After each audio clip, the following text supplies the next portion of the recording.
Kompos merupakan salah satu pupuk organik yang populer di kalangan petani dan juga di kalangan masyarakat umum. Mengapa demikian? Karena kompos memiliki segudang manfaat dalam menyehatkan tanah dan memelihara produktivitas tanah secara berkelanjutan. Kompos yang diberikan ke tanah akan menaikkan kadar bahan organik tanah dan meningkatkan aktivitas mikroba yang menjalani berbagai siklus hara di dalam tanah. Tapi kami mikirnya bukan ke produksi dulu, tapi keawetan lestarinya alam ini. Artinya hara yang ada di bumi ini bisa ditahan begitu. Kompos dapat dibuat kapan saja dan di mana saja, selama bahan untuk membuat kompos tersebut berasal dari bahan organik. Bahan organik untuk membuat kompos tersebut dapat berupa sisa-sisa hasil panen seperti jerami, daun-daunan, kulit buah, dan lain-lain. Bahan organik lainnya dapat berupa sampah organik dari rumah tangga maupun sampah organik dari pasar. Pengomposan bahan organik menjadi kompos dapat mengurangi penumpukan sampah, sehingga dapat menjaga kebersihan lingkungan.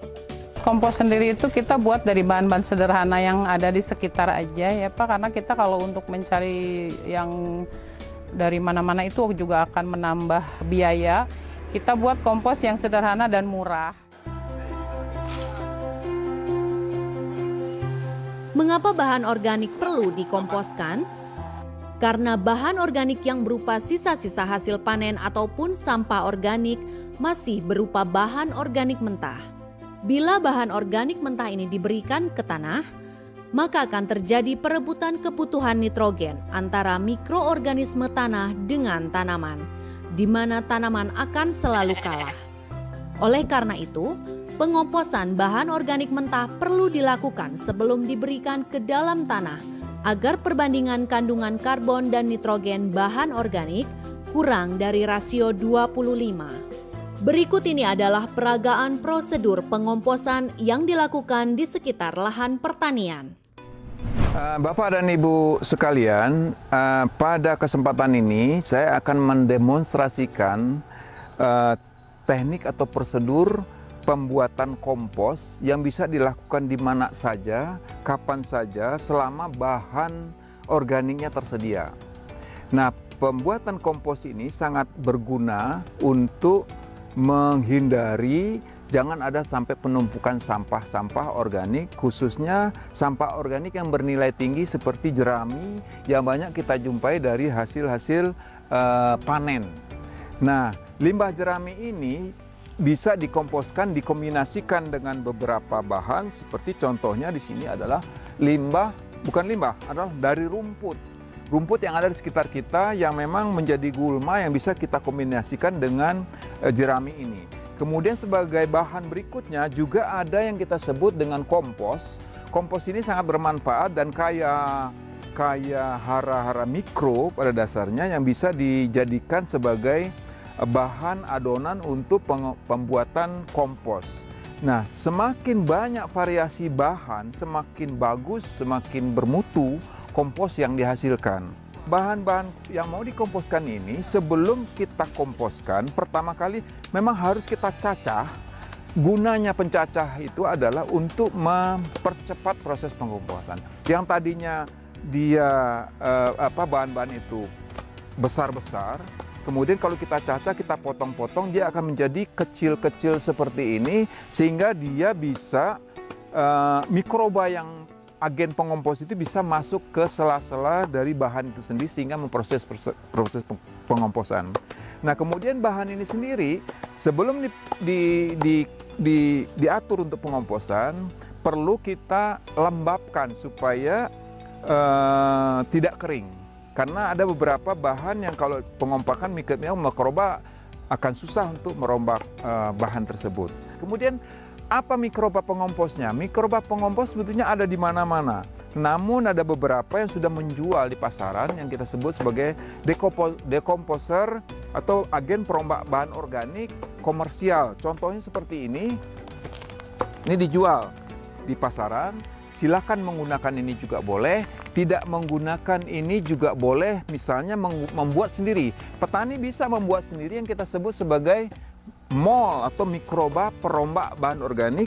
Yang disebut MOL itu adalah mikroorganisme lokal, artinya dibuat oleh petani sendiri bisa. Nah, sebetulnya beragam daerah mempunyai cara-cara sendiri membuat MOL. Oleh karena MOL ini bisa dibuat oleh petani sendiri dan teknik pembuatannya sangat sederhana. Yang akan kita sajikan nanti akan kita demokan juga cara pembuatan pada bagian lain.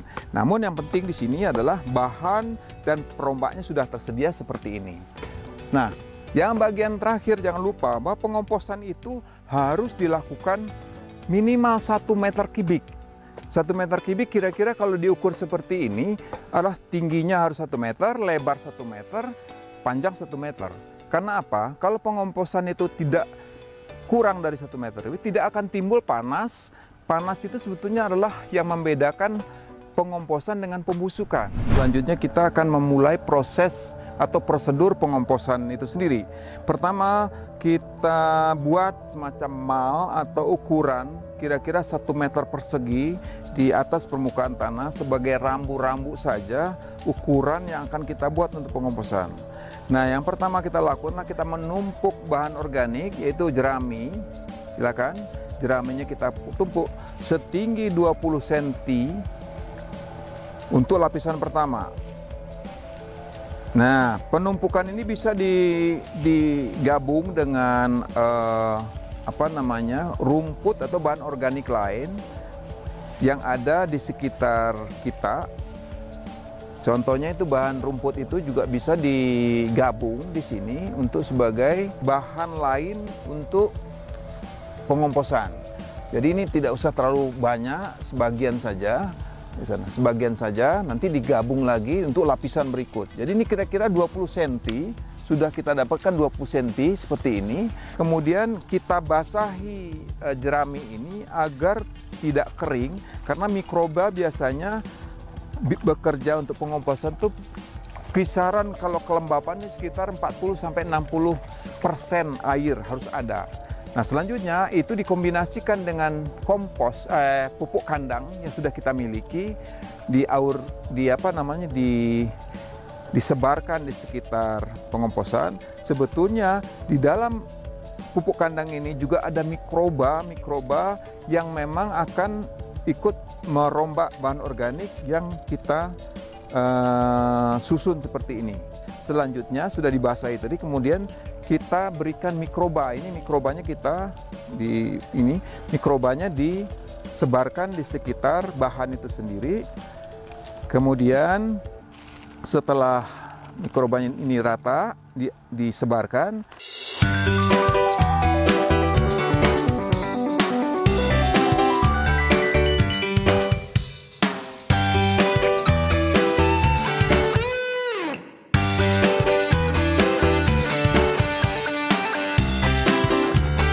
kita siram sekali lagi, terakhir untuk meyakinkan kita bahwa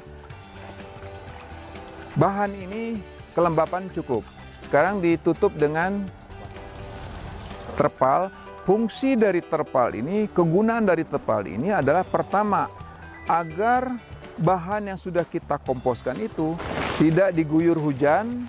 Sebab kalau perombakan bahan organik dalam kondisi yang sangat lembab, itu juga akan menghambat proses penghancuran bahan organik.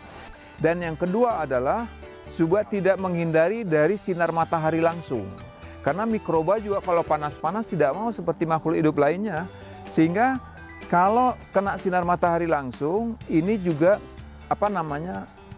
terang. Makanya kita menggunakan plastik, bukan plastik transparan, pada prinsipnya plastik yang tidak tembus cahaya. Ini. Jadi ditutup seperti ini, kita biarkan selama lebih kurang 1 minggu. Nanti setelah 1 minggu, yang 1 meter kubik ini akan turun volumenya yang dari 1 meter kubik menjadi 0,5 meter kubik. Demikian kira-kira proses sampai kepada prosedur pengomposan tadi. Minggu lalu kita sudah mempraktekkan prosedur pengomposan bahan organik yaitu jerami yang dikombinasikan dengan rumput dan juga kotoran sapi. Nah, setelah kita 1 minggu yang tadinya volume ataupun banyaknya jerami yang dikompos setinggi ini, lebih kurang 1 meter kubik. Kemudian setelah 1 minggu terjadi pengomposan, dia akan susut menjadi setengah kubik. Artinya apa? Terjadi pengurangan volume. Nah, ciri dari pengomposan sempurna itu yang pertama adalah adanya penurunan dari permukaan, artinya pengomposan itu menjadi setengah. Yang kedua, adanya panas yang muncul karena kita membungkus bahan yang dikomposkan itu sehingga tidak ada panas yang keluar, yang terperangkap, yang justru panas itu sendiri ada mikroba yang disebut dengan termofilik yang bekerja untuk merombak bahan organik. Nah, dengan panas yang dihasilkan itu, pertama bahan-bahan gulma, bibit-bibit gulma juga mati, dan yang kedua patogen atau mikroba-mikroba yang jahat juga bisa mati. Nah, ini setelah 1 minggu kita akan melihat seperti apa kompos yang dihasilkan atau bahan organik yang setelah dikomposkan selama 1 minggu. Jadi kalau kita lihat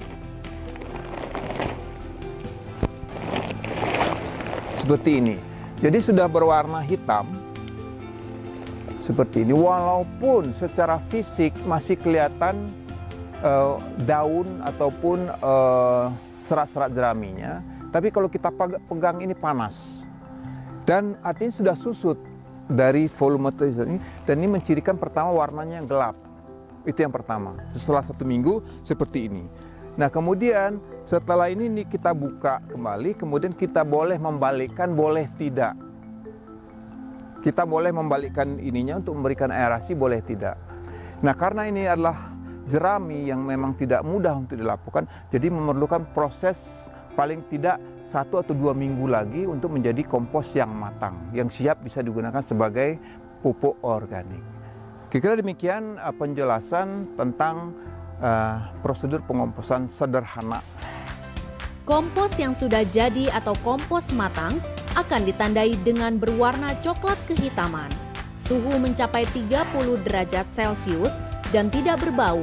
Ini artinya proses pengomposan berjalan dengan baik dan tidak terjadi proses pembusukan.